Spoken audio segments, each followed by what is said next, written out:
ha completado una nueva semana, se ha cumplido el tiempo para que el equipo de Observador Estrella Chile comencemos nuevamente con un nuevo capítulo del programa La Barcaza de lo Desconocido.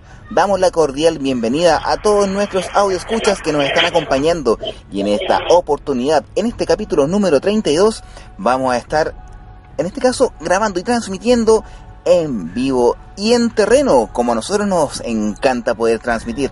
Hace bastante tiempo no lo hacíamos, así que es un gusto y un placer para todos nosotros hacer este momento. Como les decía anteriormente, bienvenidos a todos ustedes. Ya los invitamos a que comiencen a subirse a la barcaza de lo desconocido. Y como ya es costumbre, nosotros tenemos que agradecer a quienes nos escuchan semana tras semana. Tenemos un gran listado que se ha unido a nuestro fanpage y obviamente no podemos dejarlos a un lado. Y me refiero a las siguientes personas que vamos a saludar con mucho cariño, porque obviamente todos somos la barcaza de lo desconocido. Y un gran saludo, y me refiero a Alejandra Lizana, a Cristian Pessoa, también a Iván Rivera, a Romina Carrasco, Carla Quijada, Nelly Scarlett, a Cristian Díaz, a Ana Alberrán, también tenemos a Romo Níez, a María Angulo, Jessy Miranda, a Andrea Muñoz, que nos escuchan también a través de iVoox, a Erix Andrés, a Juan Cofré, a Isabela Cifuentes, Carolina Monsalve, Daniela Torres, no podemos dejar abajo también a Marcela Nube, a Daniela Ruminot, a Natalie Aguilera, a Anet Obando, Isa Milano, a Yolanda Sandoval, a Tamara Belén, Paloma Nieva y Fabiola Castillo, que se han unido esta última semana al fanpage de Observador Estrella Chile. También tenemos que agradecer a quienes nos escuchan semana tras semana, ya sea en el portal de Observador Estrella Chile, Misterios de Orión o Misterios y Otras Realidades. Y me refiero a quienes se comunican con nosotros y nos dan un like a nuestro programa a través de iVoox.com.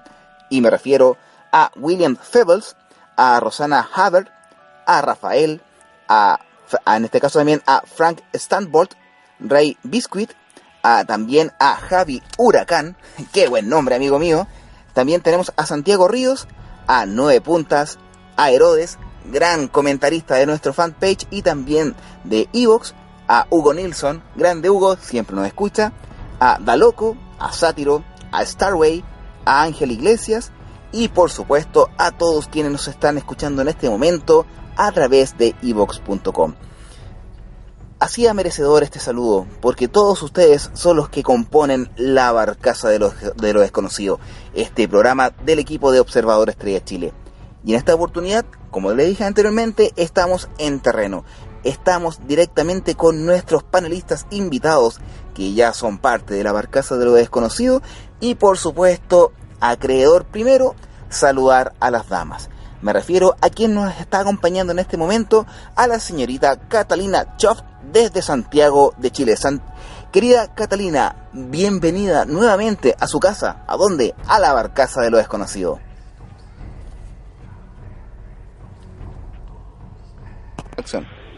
Aló, Catalina, ¿estás junto a nosotros? Sí, aquí estoy. Muy bienvenida a la barcaza. Recordad que estamos en vivo y estamos transmitiendo en terreno, así que está un poco dificultosa la comunicación, pero Catalina, como mencioné anteriormente, te damos la cordial bienvenida porque tú eres ya parte de la barcaza, así que bienvenida a este nuevo capítulo. Gracias. ¿Cómo estamos? ¿Estamos preparados para comenzar este nuevo capítulo? La verdad es que lo escucho bien, con harta dificultad esta vez. Sí. No es tan fluida como la vez pasada, pero aquí estamos atentos, listos para colaborar con ustedes.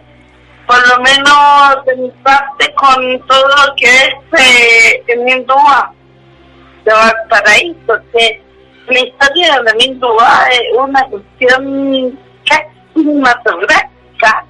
Lo que pasa con él, porque hay historias de conspiraciones, se lo busca para acusarse de un crimen que él nunca cometió, pero para la época era imperante de que fuera acusado. Es todo muy extraño el caso de Mindúa, y después que se convierta su sepultura en animita, es una cosa de que uno trata de comprender desde distintos ángulos y es bastante complejo, como yo digo, el caso de, porque hay temas de política, ahí está la creencia popular, hay misterio, hay de todo un poco. Y para allá nosotros vamos a ir recorriendo. Esa es la idea, de poder entregar algunos tips, algunas historias que han pasado, que muchas veces nos lleva mucho la duda, pero esa es nuestra intención. Pero también, además de la señorita Catalina Choff, que nos está acompañando en este momento, obviamente tenemos a nuestro querido compañero, nuestro querido integrante, también se podría decir que nuestro navegante, nuestro conductor de la dirección de la Barcaza de lo Desconocido, y me refiero a nuestro amigo Paolo Sepúlveda desde la zona centro-sur de Chile. Paolo, bienvenido a su casa, a Observador Estrella de Chile, la Barcaza de lo Desconocido. Hola, ¿qué tal, amigos de ODE Chile, Observador de Estrella Chile? Como lo dice mi amigo y también director de este espacio, Mario González, estamos acá una semana más, al igual que la pasada, y esperemos que también la siguiente, muy contentos, satisfechos del regalo que ustedes nos hacen cada semana. Y me refiero ni más ni menos que a las miles de reproducciones que tenemos cada semana desde distintos lugares del mundo. Así que cordiales saludos para todas las personas que están a lo largo y ancho de todo este planeta redondo, plano, a gusto del consumidor. Saludos para todos ustedes y gracias por potenciarnos y por cada semana llevarnos a lo más alto del ranking. Muchos saludos para todos y en especial para Catalina Choff con su nuevo proyecto que tienen, muy bonito. La felicité por interno, esta hermosa biblioteca que está lanzando sin ningún fin de lucro, algo muy bonito, que está realizando su trabajo junto siempre a los circuitos de estos patrimoniales que hace. Así que saludos cordiales para Catalina. ¡Viva el fin del lucro! Acá nosotros lo hacemos con cariño, y en este caso Catalina también es partícipe de aquellas iniciativas en las cuales no se busca el lucro, sino que se busca el saber, el conocimiento, y que la gente se interiorice mucho más en los temas que conlleva al casco histórico de Chile y Santiago, que es muy importante, y obviamente que no se pierda. Recordar que nosotros tenemos mucho material para poder abarcar lo que conlleva al tema histórico de Chile, y me refiero a lo que Catalina Choff hace todas las semanas a través de sus recorridos patrimoniales. Así que sin más ni menos, ¿qué más queda que comenzar este nuevo capítulo? Y lo importante de todo eso es saber qué nos traen este par de muchachos, este par de expertos históricos, que nos traen historias sabrosas, interesantes y a la vez también enigmáticas. Paolo, ¿nos podrías contar con qué nos van a sorprender esta semana? Bueno, por mi parte, yo traigo un tema que al parecer va a resultar bien sabroso y polémico a la vez. Es un tema que jamás se ha tratado, por lo menos en un podcast o seriamente en algún medio de difusión masivo, como lo somos nosotros. En este caso, yo me voy a referir a un crimen, a un hórrido crimen, a un crimen también muy extraño y macabro, porque hay muchas personas que, en cuanto supieron que iba a hablar de esto, intentaron silenciarme. No entiendo bien por qué ha pasado mucho tiempo diciendo que por favor no haga menciones de estos temas o que respete la historia. En este caso, un tema bien conocido acá es por un historiador que recogió esto y se le agradece bastante, por supuesto, jamás criticarlo ni nada, pero este buen señor recogió esta historia bien documentada, pero se inclinó hacia un sector de lo que podríamos llamar la historia.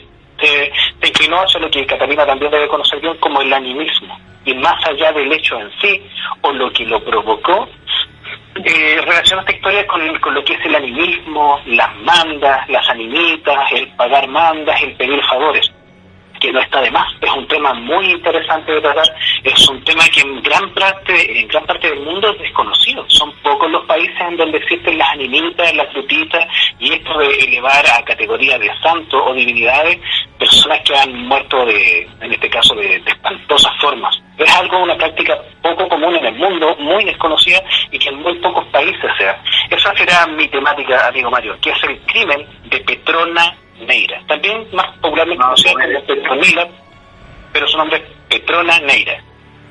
Interesante. Mira, un muy buen tema el asunto de las animitas y las frutitas.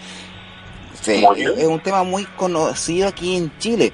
En todas las rutas que nosotros podemos transitar podemos encontrar alguna. Siempre nos vamos a encontrar, sobre todo camino al norte.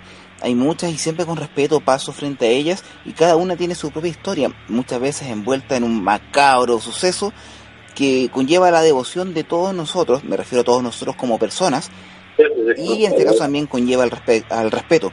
Pero Catalina también nos trae un tema muy importante, así que vamos a dar inicio a este capítulo con lo que nos trae Catalina. Catalina, cuéntanos, ¿qué nos traes como tema para este capítulo? Mira, el tema que traigo hoy día, y aprovechando que estoy con Manuel, que puede dar su aporte pronto. Oye, voy a aprovechar y saludar a Manolo si nos está escuchando. Amigo, saludos. Muchas gracias. Oye, aquí estamos tomando helado porque hace mucho calor. Oye, acá en la región metropolitana, en Santiago, tenemos cerca de unos 38, 39 grados de temperatura. Sí, hace bastante calor. Oye, les tengo una historia de don Luis Amadeo Brigier Lacroix. ¿Ustedes saben quién es? Yo voy en este caso, me voy a excusar de mi ignorancia para poder decirte, ¿sabes qué, Catalina, lo conozco? No, ¿de verdad? No había escuchado, pero no sé muy bien su historia. ¿Para qué te voy a mentir? No le entendí mucho, pero les voy a contar. El nombre que yo les mencioné recién, Luis Amadeo Brigier Lacroix, es más bien conocido por todos nosotros como Émile Dubois. Ya, él es un personaje muy conocido en Valparaíso. Habría llegado a la ciudad recién mencionada el 16 de marzo de 1903, pero previo a eso, la historia de este caballero es bastante singular, pero no extraña para su época. Él era un experimentado estafador, ya, que arranca de sus tierras natales hacia la América, y en América intenta empezar de cero, pero la hierba nunca muere, y empieza a huir de un país en país hasta que llega a Chile. En el camino, pasando por Colombia, se enamora de una chiquilla mucho menor que él, que tenía unos 12, 14 años, y se la roba a sus padres, y es con ella con quien llega acá a Chile porque él se enamora perdidamente, ¿ya? Y por supuesto que él cuando llega acá a Chile pasa a hacer sus pequeñas estafas en el norte, pero no pasan a hacer cosas mayores, y él empieza a hacerse conocido dentro de un círculo social en Valparaíso cuando ya está estabilizado, que era parte de lo que se conoce como la élite de la ciudad, y tenía muy buenos contactos y empieza a hacer muy buenos negocios. Él siente la necesidad de probar suerte en Santiago, viaja a Santiago a hacer algunos negocios, y es aquí donde su nombre empieza a tomar una importancia mayor, pero de una manera muy triste, porque se le empiezan a adjudicar a él una serie de crímenes que todos tienen un patrón común. El primer crimen sucede el 7 de enero de 1905, cuando en la ciudad de Santiago encuentran fallecida a una persona en la calle Huérfano 865. Él era un contador de nombre Ernesto Lafontaine, que había sido ultimado a golpes de lápiz de goma y apuñalado, y el móvil habría sido el robo. Luego de eso vamos a tener una seguidilla de episodios más, pero no aquí en Santiago, sino que en Valparaíso. Y extrañamente todos estos coinciden con su paso de Dubois, tanto por Santiago como por Valparaíso, con la fecha. Ahora, Dubois siempre acusó de que había habido aquí en esto un montaje, pero nadie le quiso creer, salvo un senador que se lo voy a mencionar más adelante. Pero él, más que nada, él estaba siendo acusado de algunos crímenes que él no había cometido. Eso es lo que... Exacto. Claro, bueno, tú sabes que dentro del ámbito de negocios, el ámbito comercial, siempre va a existir algún tema de envidia por parte de quienes no tienen la posibilidad como lo tienen otros, y se adjudican algunas posibilidades de poder menoscabar a las personas, y hasta el momento es lo que le sucede a este señor. ¿Cierto? ¿Aló? Sí, acá te estamos escuchando, Catalina. Ah, ya. Siempre estamos atentos, te estamos escuchando 100%, así que no te preocupes. Pero lo que yo te hacía mención anteriormente, Catalina, que hasta el momento le habían sido adjudicados algunos asesinatos macabros por uno u otro motivo. Mira, lo que pasa con el Minduguá es lo siguiente. Muy corto, nosotros estamos basándonos en los estudios que hizo sobre el caso Oreste Prat, que incluso sacó recortes de diario y se documentó muy bien para este caso. El Minduguá, debido a sus contactos con grandes comerciantes y con políticos, manejaba mucha información secreta, ¿ya? ¿Y qué es lo que sucede? Que en 1905, 1906, 1907, el país no estaba muy bien, que digamos, políticamente, y había mucho celo. Entonces, ¿qué sucede? Que el Minduguá era de estos personajes que con poco presionar hablaban, ¿ya? Era como quien dice sanduchito palta. Galleta Tritón. Entonces, ¿cómo? Era una galleta Tritón. Claro. Entonces, ¿qué pasa? Había cosas que convenían, que había que silenciar de alguna forma a Emil Dubois antes de que hablara más de lo que debía.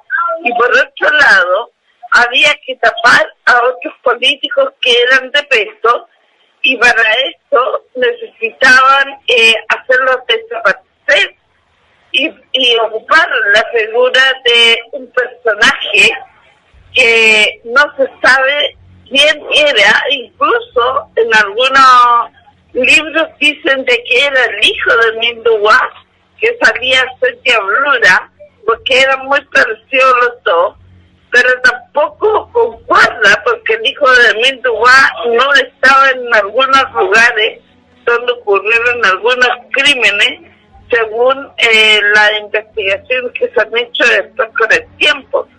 Entonces, que andaba un impostor con la idea de involucrar a Minduguá y poder acusarlo y usarlo de conejillo de India, y con esto cerrar el capítulo de todo lo que eran las coimas, de todo lo que eran las conspiraciones políticas de la época, y también entretener al pueblo. Tú sabes de que al pueblo con pan y circo se le engaña y no se da cuenta cómo le roban por detrás. Inclusive hasta el día de hoy pasa eso. Hasta el día de hoy tenemos esa nomenclatura de pan y circo para el pueblo, para que se mantenga tranquilo. Ahí no te escuchamos nada. No te preocupes. No, lo que yo te decía, hace un momento, que es muy similar a lo que pasa el día de hoy, que de igual manera hay algunas entidades gubernamentales o privadas que entretienen al pueblo para poder ocultar lo que realmente está pasando. Es lo que le estaba suscitando a este personaje. ¿O me equivoco? ¿Cómo? No, yo te contaba que es muy similar a lo que pasa el día de hoy. Es lo que tú me estabas haciendo mención sobre este personaje, que le estaban inculpando algunas acciones que no eran partícipes de él. Definitivamente. O sea, mira, yo te voy a contar, por ejemplo, en un corto de un diario, dice, una carta que manda Hermin Duval, dice, excelentísima corte, dice, Hermin Duval, en el recurso de mi proceso, por supuesto homicidio, al venerable expongo que hoy debe tener la vista de mi recurso si no se acuerda darle la tramitación de la ley actual vigente y si no se envía a Valparaíso para el anuncio del recurso de casación. Deseo presenciar la vista de mi causa y alegar en ella personalmente. Por tanto, el venerable pide que se digna a partir las obras necesarias para llegar a los estados del excelentísimo tribunal. Esto fue en la cárcel el 5 de marzo de 1907. Hermin Duval hace esta carta porque se da cuenta de que su abogado defensor había sido coimeado para que no hiciera su trabajo como tenía que hacerlo. Se puede decir que era el abogado del diablo. El tipo estaba condenado sí o sí a que tenía que pagar los platos rotos de otro. Wow. O sea, en este caso, ¿aló? Sí, en este caso nos estamos dando cuenta y nos estamos informando, porque yo bien, claro, algo había sabido sobre... Entonces, ya. Por favor, Catalina, prosiga. Ya, lo que yo les... ¿aló? Sí, te estamos escuchando. Ya, lo que yo les estaba contando de que Hermin Duval la noche del 16 de agosto de 1906 se encontraba estaba tranquila la noche cuando de pronto se vino un terremoto. Y esta es la parte impresionante, porque esto le podría haber significado la libertad a Hermin Duval, por gracia, y aún así se le negaron. Resulta que ese 16 de agosto de 1906 fue un terremoto, pero de esos padres, señor mío. Casi la ciudad entera se vino abajo y obviamente la cárcel aprovecharon mucho todo y él se quedó en la cárcel, y esto es lo que le va a dar después la gracia de que toda la gente de la ciudad Puerto dio de vuelta su ojo hacia él, creyendo su inocencia, porque él, si bien es cierto, siempre negó que fue inocente. Cuando ocurre este terremoto, él no huye, sino que se queda en la cárcel a ayudar a aquellos reos que estaban heridos, y luego de eso, él se sienta a esperar a que lleguen los gendarmes con total tranquilidad, y ellos mismos le preguntan que por qué no había huido junto con los otros, y él les reitera: el que huye es porque ha cometido crimen, y yo no he cometido crimen alguno. Además de eso, él explica de que había que tener a alguien que ayudara a las personas que habían quedado atrapadas en los escombros, y él no tenía alma ni corazón para dejarlos ahí a la suerte. Es por eso también de que los porteños le tienen tanto cariño a su amiguita, porque encontraron de que esto es un acto de nobleza magna. Los gendarmes, la policía y mucha gente de la época empezó a hacer presión al sistema judicial de la época a raíz de esto también, a tal punto de que se viene en un momento, lo escupían y vociferaban contra él porque le creían expuesto a los grandes, a los poderosos, de que era un asesino serial. Después se dio vuelta la chaqueta al pueblo y empezaron a pararse fuera de la corte de tribunales pero para todo lo contrario, para pedir su libertad. Y la libertad, por lo menos, si no le da la libertad, rebajarle la pena, porque el hecho ya de que no se escapara a muchos de los presos que estaban en ese momento, le dieron esa garantía de rebajarle la pena. Sin embargo, a él fue el único que no le hicieron ninguna rebaja de pena, pero bajo ningún punto de vista. Y volvemos a lo mismo. Había que tener un chivo expiatorio, alguien a quien culpar, y de paso, para callarlo, porque él ya había amenazado con hablar con lo que sabía que era lo que todos tenían en un principio. Catalina, quiero hacerte una pregunta. ¿Tú sabes dentro de este señor, de Emile Dubois, de lo que se comenta en Vox Populi? Hay hartas versiones con relación al terremoto de la cárcel. En ese terremoto murieron muchas personas, no solamente en la cárcel, sino que en Chile. Algunas personas, como siempre hay posturas divergentes, dicen que este señor no habría escapado porque quedó aplastado con algunos presos y con otros cadáveres. Es una de las teorías que hay. Y yo te quería preguntar con relación a lo mismo, que él dice que no escapó porque era inocente. También se comenta en crónicas de la época que antes de su animita, o sea, antes de ser condenado, este señor ya era muy querido en la zona, era una especie de Robin Hood, y la gente lo quería mucho, porque de los crímenes que se acusaban era de personas que eran usureros, eran de personas, en este caso, que eran mal recibidas por el resto de la población. Por eso, más que él fuese inocente, es como que le aplaudían los crímenes, era prácticamente venerado por eso. ¿Me equivoco, Catalina? ¿Es así? Mira, es que ahí hay varias versiones. Cuando nosotros hicimos el programa de radio, Manuel llevó 8 libros, que no lo ando trayendo en este momento.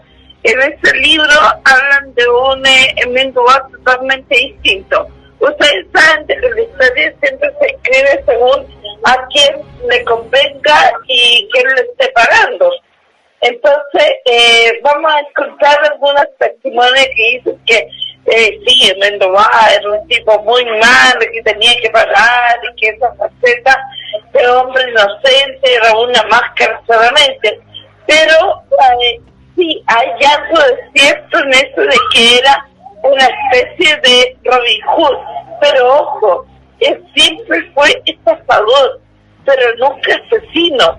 Y eso era lo que él alegaba, que él nunca había matado a nadie. Podían culparle de lo que quisieran, pero nunca era asesino.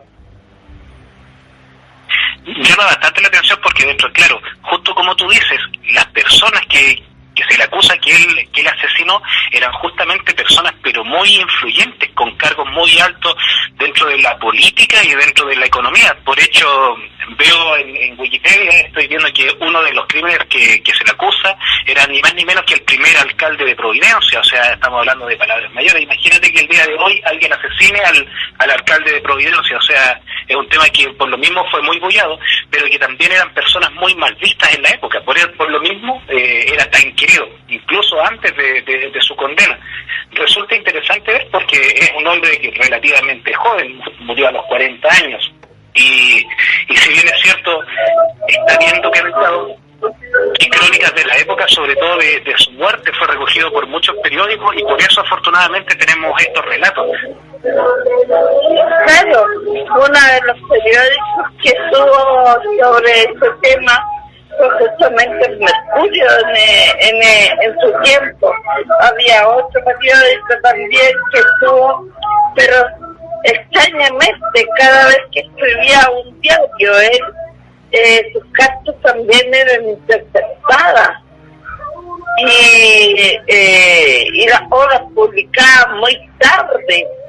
Entonces era como todo muy raro el ambiente que había alrededor de él.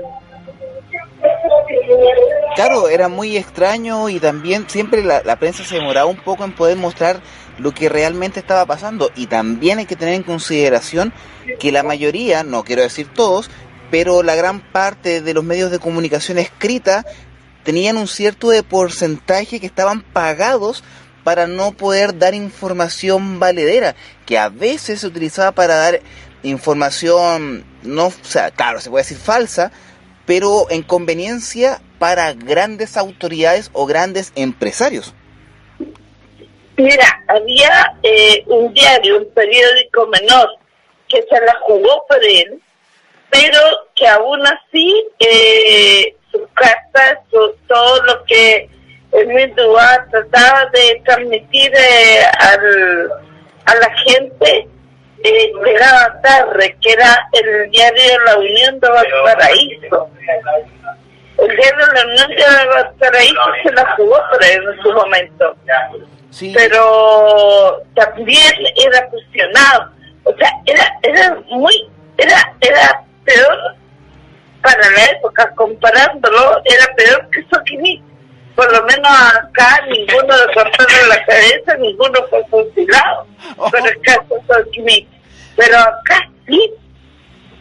Sin incluir a Penta. Y de hecho, Emile Dubois lo nombramos como el único personaje prácticamente, pero en realidad Emile Dubois es el que figura más, y hubieron varios personajes menores que también fueron cuestionados, que también lo hicieron desaparecer, pero como les digo, Emile Dubois era más conocido, era el Robin Hood del pueblo, manejaba una cantidad de información impresionante, era imperioso hacerlo desaparecer, hasta el punto que su abogado, San Frías, que era el nombre del abogado, la única opción que le dio era de presentarlo como un enajenado mental, irresponsable, que no merecía sanción, sino que la ciencia médica tenía que hacerse cargo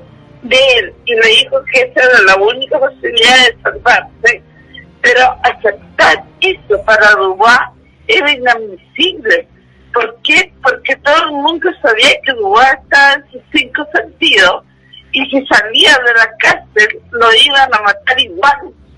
Luego salió por ahí en el correo de las brujas de que el abogado de Dubois también andaba en amores con la señora, y hasta la señora de Dubois lo habría traicionado, abandonándolo, porque el caso ya era una cosa como para hacer una película de ciencia ficción. O sea, tenía todo en contra ante lo que él realmente era. O sea, si hablamos de conspiración, se armó un cuento para él. Claro, se podría decir que es el cuento de la conspiración en contra de él. Así hay un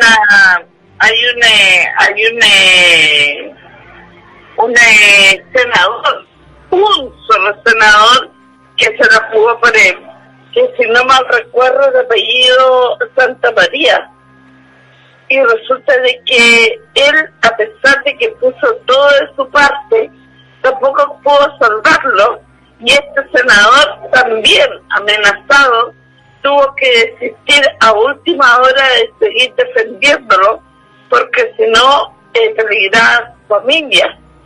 Finalmente es el juez Santa Cruz el que dicta la sentencia, pero tergiversando todas las versiones, cambiando los hechos y suponiendo cosas que nunca dijo Dubois, cuando finalmente Dubois él mismo empieza a defenderse en la corte al darse cuenta que hasta el abogado de él estaba en su contra. Ahora, lo interesante de todo esto, Catalina, que ya después de su muerte, ya no estando en vida, valga la redundancia, se ha convertido en una niñita en la cual la gente después de su muerte lo comenzó a honrar con ofrendas y también con mucha oración, porque ahí se pudo darse cuenta quién era realmente él, ¿o no? Exacto. Bueno, una vez que pasó por el paredón, el carretón retira el carretón de la tercera compañía,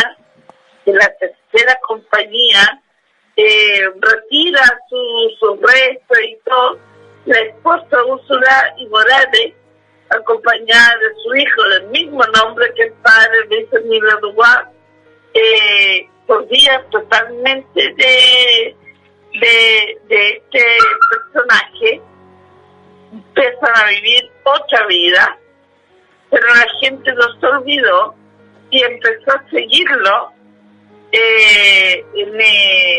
sagradamente en el cementerio número 3, donde tenía una niñita tan grande que de hecho la gente iba al cementerio no solamente a ver su deudo, sino que iba a ver su deudo y de paso pasaba por la tumba de Mindúa.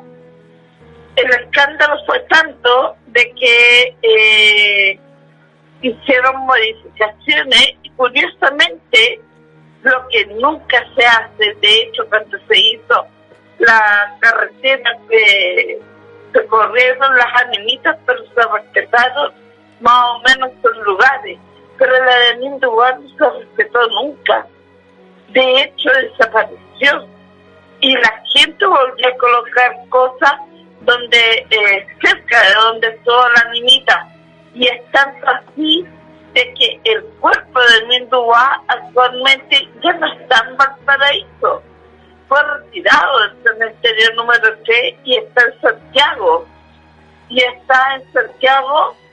estuvo por muchos años con otro nombre que no era el de él, justamente para que la gente se olvidara de su figura. O sea, inclusive después de su muerte ya habían telarañas que querían que se olvidasen de la figura de este hombre. Claro, porque imagínate, se había transformado en una niñita. Eso significa que se había transformado en un mártir. Pero no solamente era un mártir, era un héroe. Y si era héroe, iba a despertar a otros sujetos más que iban a seguir su huella. Entonces ya no iban a tener solamente una persona tratando de silvanar esta madeja de conspiraciones políticas, comerciales, sino que iban a tener a medio Chile investigándolo en esa época, y no les convenía a nadie.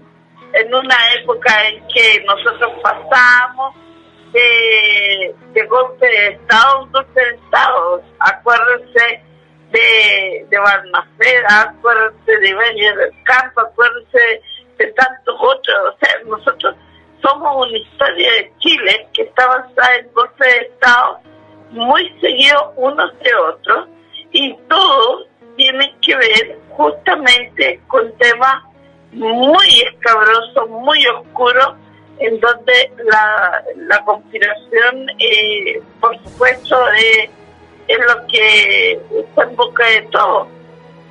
Es que y lamentablemente el Superman que todos querían imitar, por eso es que lo sacan del cementerio número 3, lo traen a Santiago y borran su nombre, lo colocan con otro nombre, y después de mucho tiempo alguien se dignó y le colocó el nombre nuevamente de Mindúa, pero aún así su tumba es un secreto aquí en Santiago.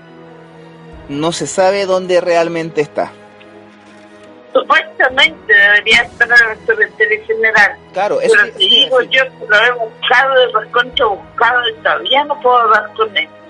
Claro, puede que esté todavía en alguno de los pabellones antiguos, que están, si no me equivoco, están a la entrada del cementerio general mano derecha, si no me equivoco. Y claro, yo también he pasado por esos sectores y tampoco, como yo ya conocía el nombre de este personaje, tampoco se ha podido encontrar, pero yo creo que tarde o temprano, como lo que pasó con su historia, se va a encontrar. Eso dalo por hecho. Mira que la conspiración no dura para siempre. Siempre va a haber algún momento en la cual siempre se va a dar a la luz, se va a dar a conocer, y tarde o temprano se va a encontrar. Oye, amigo Mario. Dime, Pablo. Ahora, la nimita de la que hacen referencia, que está en Santiago, porque se sabe que está allá, a pesar de que no está identificada. Si bien es cierto, se movió de su lugar de origen, aún así el día de hoy hay lógicamente que el cuerpo ya no descansa en ese lugar, que sigue siendo venerado. O sea, en este caso hay una doble animita para pedir las mandas. Entonces yo le quería preguntar a Cata, en este caso, ya que ella domina también estas temáticas. En la época, a principios del siglo XX, era pero muy común, era lo más frecuente, en este caso, las ejecuciones. Y se pedían muchos indultos y no se los daban prácticamente a nadie. De hecho, también tenemos a Chacal de Nahuel-Toro y muchos más. En este caso, Emil Dubois también pidió el perdón. Pidió que fuera expulsado de sus crímenes, y Pedro Montt le denegó el indulto. Y lo ejecutaron de igual forma, fue fusilado, que era la forma de ajusticiar de la época.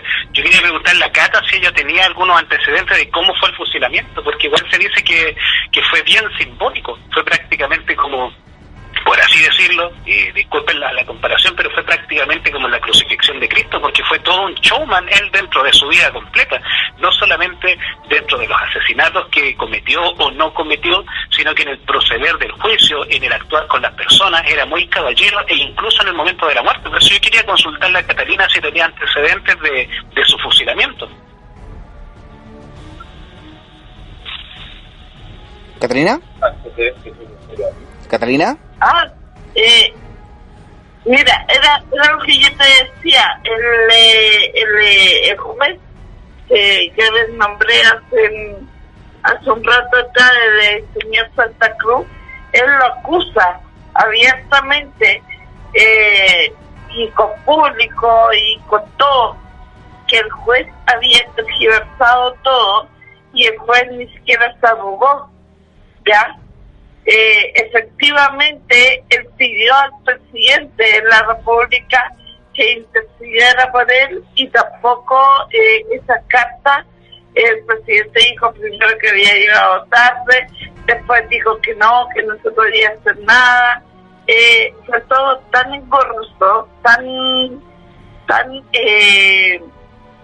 burro, que hasta el pueblo no lo podía creer. El pueblo estaba a punto de entrar incluso a la corte para poder el pueblo mismo parar este fusilamiento, pero Emil Dubois, muy a lo José Miguel Carrera, dignamente se paró y dijo: bueno, si te van a fusilar, sépanlo todo de que van a fusilar a un hombre inocente. Yo voy a morir, porque si no muero hoy me van a perseguir de un país igual. Y prácticamente se cegó, fue un suicidio asistido, por llamarlo de esta forma. No, súper interesante lo que nos ha traído Catalina, la información sobre Emil Dubois, que de verdad, si uno comienza a inmiscuirse un poco más en la historia, se va a dar cuenta que lo que nosotros vemos al día de hoy no es nuevo, sino que con el tiempo se ha visto ajusticiamiento de personas inocentes para un bien, para en este caso un bien común. Ahora, lo que hay que poner atención es que en su momento los que leyeron este museo fueron jesuitas, pero los que trataron de ayudarlo de alguna forma fueron los padres salesianos. De hecho, los padres salesianos hicieron misa. Fueron los únicos que de alguna forma se hicieron la mano en el corazón por él. Imagínate, fueron los únicos. Pero así, con todo lo que nosotros sabemos, no fue suficiente. Claro, no fue suficiente. Bueno, lamentablemente se ajustició a una persona inocente, o sea, inocente de los crímenes que él hacía, que eran estafa y lo demás, que era a favor del pueblo. Pero es increíble ver la condición humana de poder ajusticiar a alguien como, se puede decir, como el objeto para poder tapar toda la cantidad de fechorías que habían hecho otras personas. Y obviamente para el bien común de los mismos adinerados y los mismos que estaban con poder. Efectivamente, amigo Mario, se usó, como se dice vulgarmente y conocido en todas partes, como un chivo expiatorio. Lo utilizaron para tapar, en este caso, los crímenes que eran políticos y socioeconómicamente necesarios de la época. Y de hecho este tipo fue muy valiente y fue muy caballero, porque fíjate que hay muchos, pero muchos datos de periódicos de la época, prácticamente la totalidad, que describen más allá del caso judicial, la sentencia de su pena de muerte por fusilamiento, porque fíjate que una de las cosas que más llama la atención es que se rehusó, él se negó a que le vendaran la vista. Dijo que ya que lo estaban culpando de algo que él no reconoció, porque él nunca lo reconoció, nunca lo aceptó otras cosas que ni siquiera se le acusaba, porque a él no se le estaba acusando de estafa ni de ser un embaucador, se lo estaba acusando lícitamente de 4 asesinatos y un asalto. Y él no, dijo, si quieren condenarme, condénenme porque soy un estafador, condénenme porque soy una persona que mueve dinero, que hace cosas poco ilícitas, pero es lo que yo les decía, él siempre fue muy claro. Yo puedo aceptar mi condición de estafador, puedo aceptar de que a más de alguien le he robado, pero jamás fui un asesino. Lo que conmigo se hace es una injusticia para tapar a los mayores. Como siempre se dice en todo ámbito, ya sea político, ya sea el ámbito de guerra, el ámbito familiar, siempre tienen que haber algún culpable. Siempre tienen que encontrar, siempre tiene que haber como figura de un culpable para que el resto que ha cometido algo se lave las manos y salga libre de polvo y paja. Y lamentablemente él tuvo que cumplir la función de acusado, de ser el principal acusado y ejecutor de todos los crímenes que hicieron en favor de las fechorías que hicieron quienes tenían el poder. Y eso, recuerden que hasta el día de hoy se ha visto y se está viendo. Y hay muchas conspiraciones y teorías en base a lo que le suscitó a Amir Dubois y lo que está pasando el día de hoy con muchas otras entidades. Y a eso hablamos del tema de conspiración. De hecho, amigo Mario, también se hicieron algunos libros con relación a esto, algunas canciones, y fue literalmente en un tiempo. Hoy en día ya está trayendo prácticamente en el olvido, pero hubieron hartas obras literarias, hubieron algunos escritos, ensayos, incluso artistas reconocidos, creo que, no estoy seguro, creo que fue Patricio Manso, alguien así que también le dedicó algunos escritos con relación a lo que significó para el pueblo, porque como decía Catalina, fue venerado, pero no en muerte, como se recuerda hoy dentro de lo que es la cultura del animismo, sino que elevado prácticamente en vida a la categoría de Robin Hood. Fue la persona que hizo justicia a la voz popular, porque habían personas odiadas de la época, personas que no eran aceptadas por lo que cometían, en este caso, dentro de la economía del país, y esta persona fue acusada. No sabremos nunca si bien acusada o no, pero en este caso las personas, lejos de tomar parte contraria, de ponerse en contra de él, lo apoyaban, lo defendían y lo aclamaban, tomándolo verdaderamente como un héroe del pueblo. Pero lamentablemente fue después de su muerte, lo cual para él fue, se puede decir, fatal. Efectivamente, nunca mejor dicho, lo llevó a la muerte. No, es increíble lo que nosotros podemos hablar, y en el día de hoy, bueno, al día de su muerte y hasta el día de hoy se venera como un héroe y se venera como cumplidor de milagros. Recordad que estamos hablando también de lo que se refiere al ámbito de animitas. Bueno, para los que no sepan, en otros países, animitas son pequeñas muestras de respeto y cariño mediante un pequeño monolito, una pequeña... Imagínense una pequeña casita pequeña puesta en las orillas de carreteras, en lugares donde fallecieron o donde descansan sus féretros para poder orar y pedir favores como intermediarios ante nuestro gran Dios, como se dice siempre. Pero también a través de la historia hemos tenido otro tipo de representaciones en base a esto, y es lo que nos trae Paolo. Así es, amigo Mario, así es, y la temática, como yo te decía en un principio, en la que haré alusión, es ni más ni menos que un crimen de la época muy similar con el de Dubois, porque son contemporáneos, son de la misma época. Para eso vamos a tener que remontarnos, amigo Mario, a Concepción, a la ciudad de Concepción, específicamente a un 26 de octubre de 1910. Recordemos que, bueno, nos parece una fecha cercana porque en realidad, claro, si la comparamos con otras temáticas que tratamos, es una fecha relativamente cercana, pero las ciudades, un poco más de 100 años atrás, no se parecían en nada a lo que son hoy en día. Y el Gran Concepción, a pesar de que cada día va en aumento, en crecimiento exponencial, lo que es la ciudad como tal. En esa época, el lugar que vamos a hablar estaba prácticamente en la periferia de la ciudad. Para las personas que son de la zona, si no saben, les comentamos que la ciudad empezaba prácticamente en la calle Prieto, hacia el sector del Parque Ecuador. Y es por eso que el cementerio estaba ubicado afuera de la ciudad. Lógicamente por las creencias antiguas, por cosas de la ciudad y hoy en día de la modernidad. Los cementerios tienden a estar a las afueras de la ciudad, pero van quedando dentro, a veces van quedando rodeados. En el caso del cementerio de Concepción, se le dio una ubicación estratégica, que era a la orilla del río Biobío, tapado por un cerro bien alto, que es el Cerro Chepe, cosa que el viento puelche, como se conoce acá, que sopla de sur a norte, se llevaba cualquier aroma y cualquier creencia de la época, que pensaban que los cadáveres, en este caso, emanaban algunos virus o bacterias. Es por eso que también se dejó de sepultar a las personas bajo las capillas, bajo la iglesia, que era una costumbre habitual de la época.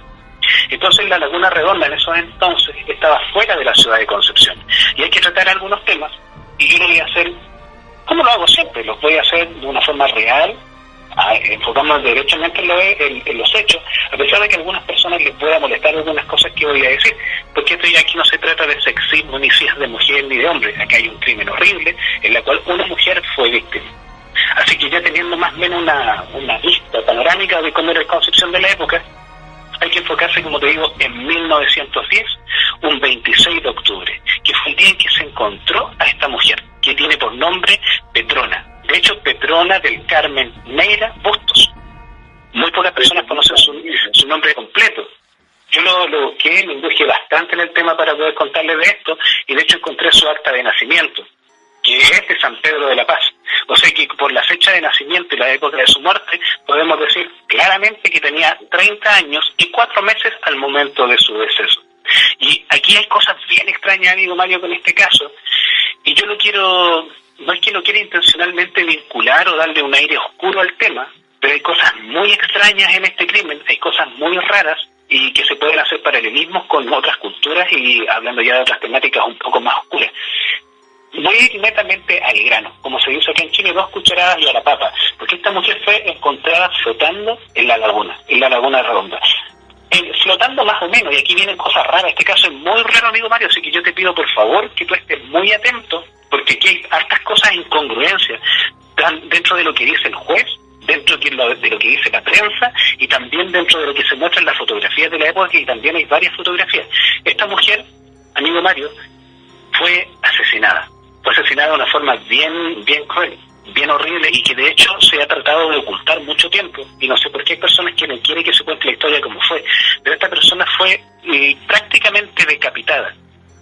Se dice en los registros y en prensa de la época que fue degollada, pero sabemos que hay una gran diferencia entre degollar y decapitar, ¿entiendes? Entonces lo que sucedió, amigo Mario, y de hecho yo publiqué en nuestro fanpage de ODE Chile, Observador de Estrella Chile, incluso muy cercano a esta laguna, se hizo un mural que no tiene tanto tiempo de antigüedad, tiene algunos años, y fíjate que en el mismo mural aparece en una forma, no conozco cómo se llama esa técnica, que es partir pedazos de cerámica y armar un mural con pedacitos de cerámica, y en ese mural aparece la cabeza desprendida, desmembrada del resto del cuerpo, al igual que el resto de la cintura hacia abajo, que es lo que se mencionaba en la época y que se intentó callar muchas veces. Y aquí viene lo extraño, amigo Mario, porque para ocultar el cuerpo, lo echaron dentro de un saco, y esto con piedras fue arrojado a la laguna. Pero no solamente lo macabro del caso fue que fuera decapitado y también fuera desmembrado, sino que también, y ojo, yo creo que aquí tú ya vas a empezar a prender las luces, su boca fue mutilada, se le arrancó la dentadura. Y también en crónicas de la época se narra que también tendría una piedra dentro de la boca. ¿Qué te parece, amigo Mario, cómo va empezando a tomar forma este crimen que te estoy detallando? Me suena a Edad Media. Oye, eso es cabroso, es como las películas de crímenes norteamericanas. Sí. Aquí está Manuel hablándome de los casos de estos mentes criminales, fianza y cosas así. Oye, ¿sabes de qué me estaba acordando también del Guachegoy? el Guasaray pasa con una suerte muy similar a la de en Indúa también, en la zona central, pero a él se le acusaba además de haber hecho tratos con el colúo. Con el cole flecha. Y ahí hay como paralelismo, porque claro, el cole flecha, fijo. El Guasaray también hubo una especie de Robin Hood, también tenía contacto, el ñato, lo digo, el Guasaray está lo mismo, pero resulta que a él también lo mandan a fusilar. Y bueno, ahí hay un poco más de fantasía en la historia, porque él trata de reírse de la gente, y de hecho le dice: a mí no me van a matar, de hecho cuando intenten matarme, yo voy a desaparecer.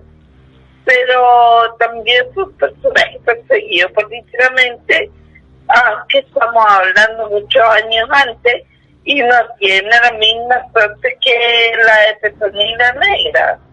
Aquí fue un fusilamiento como el de Indúa, pero también hay gente que lo va a seguir venerando después, pese a que se le acusó de haber hecho pacto incluso con Escola Flecha. Este tema también es bastante similar, Catalina, porque hay cosas muy extrañas, porque como te digo, mira, primero que todo, es prácticamente imposible meter un cuerpo humano dentro de un saco, ¿cierto? Porque el saco de 50 kilos todos los conocemos, un saco de papa, un quintal de harinas. Entonces en este caso es raro que alguien piense que un cuerpo humano se pueda meter de una mujer adulta en un saco de 50 kilos.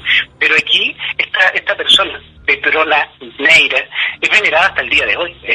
Se tiene por sentado que es muy santa y muy milagrosa, y se dice que su primer milagro fue el aparecer ella misma, porque ¿cómo se explica que una persona que está puesta dentro de un saco, que su cuerpo fue cercenado y que fue mutilado porque le arrancaron la dentadura y ingresaron piedras en ella y piedras en el saco, aparezca flotando?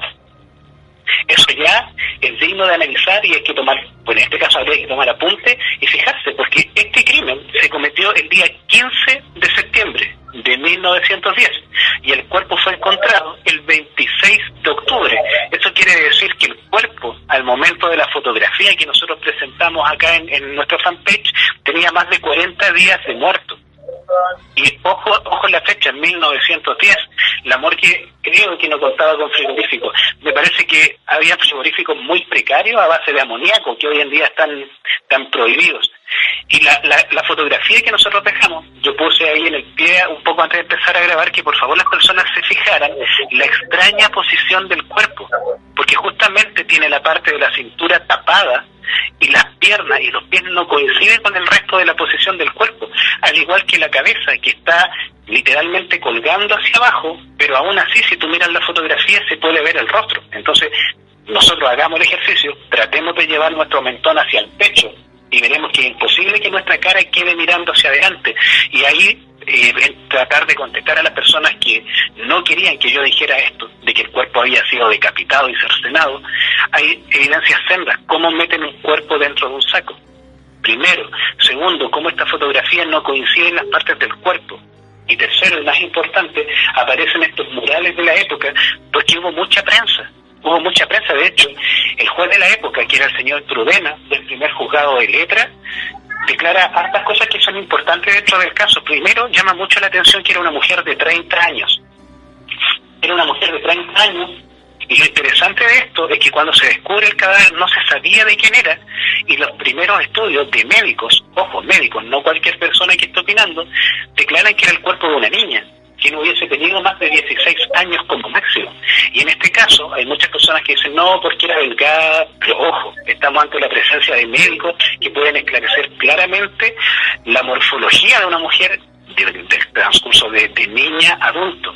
Hay varios datos que, bueno, no vamos a profundizar en eso, porque principalmente en la zona del pecho, la zona mamaria, la parte de las caderas, hay hasta forma de detallar la edad de una mujer.